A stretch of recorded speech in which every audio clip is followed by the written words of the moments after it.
We are all aware that ischemic heart disease can be a stable coronary syndrome or it can be an acute coronary syndrome. And as clinicians, we all identify that when it is a stable coronary syndrome and it's a patient who is having an objective evidence of ischemia, in presence of non-flow limiting lesions, it would qualify as INOCA. And when it's an acute coronary syndrome and the coronary arteries are less obstructive than 50%, it goes to qualify as MINOCA. Having said that, we all also identify that epicardial coronary arteries comprise around 5%. But let's look at that mesh there of microvascular circulation, which comprises around 95%.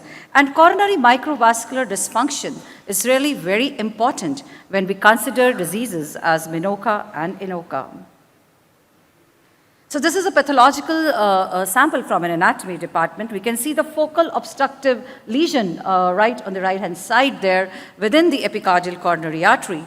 And we can see that how the microvascular structure could mean, and when it's so intense, what stiffness, if it develops, resistance it can offer to the coronary circulation.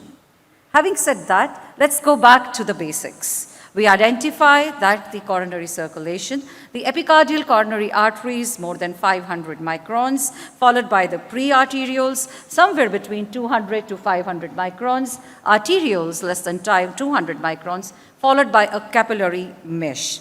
And let's look at the purposes that they have to define. The epicardial arteries are predominantly the flow vessels. They are the conduit vessels, followed by the prearterioles and the arterioles, which would in the proximal part actually affect the flow changes and in the distal part be affected by the pressure changes, hereby controlling the metabolic control and regulation of the flow distribution. And of course, the capillaries we know are the exchange vessels. And if we actually look at this, the epicardial arteries comprise just less than 5% of the microvascular resistance. A significant amount of resistance in the coronaries is offered by the arterioles. As we can see, it's to the tune of 60%. So this was the normal circulation. What happens when it is abnormal? In the abnormal structure and function of coronary micro and macro circulation, if we talk of the structural abnormalities, it could be a diffuse atherosclerosis in the form of focal atheroma, or it could be a coronary remodeling. The proliferation of the smooth muscle cells, intimal thickening, perivascular fibrosis, and of course, a decreasing capillary densities could be the structural changes which occur in the coronary circulation. And this is the structure which is getting affected. We also have to look at the function that coronary arteries do. So if the artery is having a vasoconstriction, even in the absence of a stenosis, that would ultimately contribute to ischemia.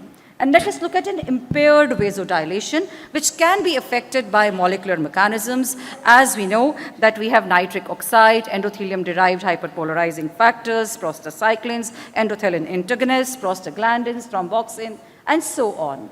So a collaboration of a smooth muscle function, the hyperproliferation, the vasoconstriction, and the endothelial dysfunction in collaboration ultimately might contribute to ischemia in the patient.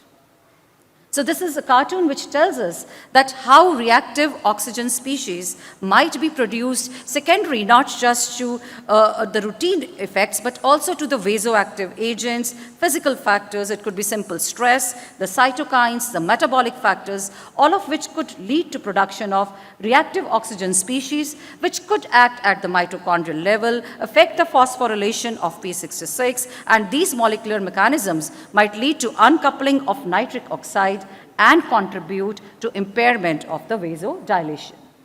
Having said that, we also need to understand that impaired vasodilation which occurs, it might be endothelial dependent or it might be endothelial independent.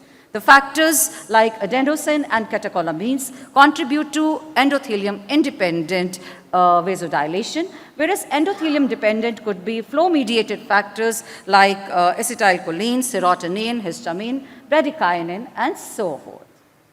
So this is again a cartoon which would try to clarify in our minds that when we talk of CFR that comprises of the entire coronary flow reserve, And when we talk of epicardial vessel and an obstruction in that, this is what we do in routine in our labs, that is the fractional flow reserve, the FFR.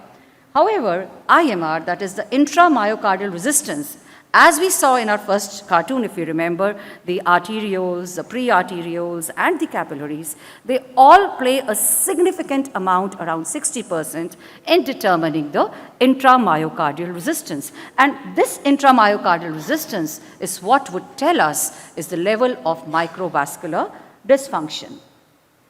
So, if we have a patient who is having diffuse epicardial and microvascular disease, including a focal epicardial stenosis, the patient would have a reduced FFR, a high IMR, that is a higher intramyocardial resistance, and of course a reduced coronary flow reserve.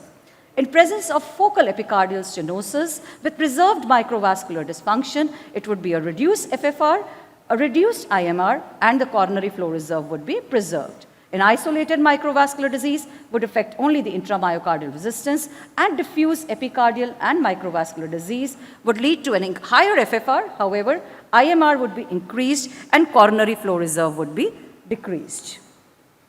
And vasospastic angina, of course, when it is present along with a high index of IMR or microcirculatory resistance, it is associated with an increased risk factor. Let us look across with whatever degree of vasospastic angina, with whatever degree of atherosclerosis. If the intramyocardial resistance is increased, we have a worse prognosis, and this has been seen across the different etiologies of MINOCA and INOCA. So MINOCA, we understand plaque disruption, coronary artery spasm, microvascular dysfunction, coronary embolism, SCAD, spontaneous coronary artery dissection, and of course supply-demand mismatch as it might occur in myocardial hypertrophy, diastolic dysfunction, amyloidosis, and so on. And so many other factors as Takkar, and the factors, cardiomyopathies might have an effect on coronary circulation in the absence of coronary disease. INOCA in itself might have several endotypes as microvascular angina because of coronary microvascular dysfunction, coronary vasospasm as might occur in epicardial vasomotor disorders, a combination of the two, non-cardiac pains, and non-obstructive CAD, which might occur because of a diffuse CAD and just a high IMR, high intramyocardial resistance, even with a normal FFR, that is fractional flow reserve.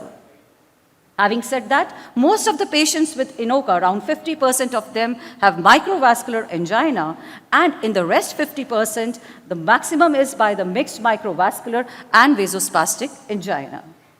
So this is a trial which is yet in publication, and this is NOCAD. They're trying to study the inflammation in the coronary arteries and how it might actually affect. It's underway. The results will be out by the December next year. And this actually studies the perivascular coronary fat attenuation index, the effects of inflammation on the coronary artery, which might contribute to INOCA. And ladies and gentlemen, this was a recent article in JACC, and Patel KK et al. Studied that what is the difference, and they did find that myocardial blood flow reserves are lower in women as compared to men, which was significant. However, when they studied the all-cause death and the cardiac death, of course, all-cause death and cardiac death was lesser in women, was lesser in the patients who had lower myocardial blood flow reserve. However, sex per se was not associated with mortality or all-cause deaths in these patients. So, more is the myocardial dysfunction, more is the atherosclerosis, more is the clinical risk. And of course, as women, we all do know that we are more prone to developing NOCAD, non-obstructive coronary artery disease. I just love these lines. I don't know. It sparks something whenever I read them.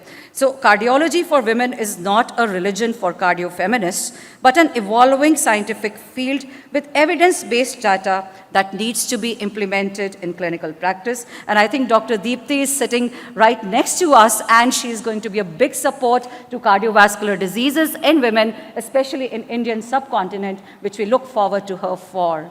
And having said that, and as I end, this is a pic of one of our WCC women cardiac care meetings that we had in Ludhiana, the Anand Medical College and Hospital, where we aimed to look at cardiovascular disorders per se in women. Thank you very much.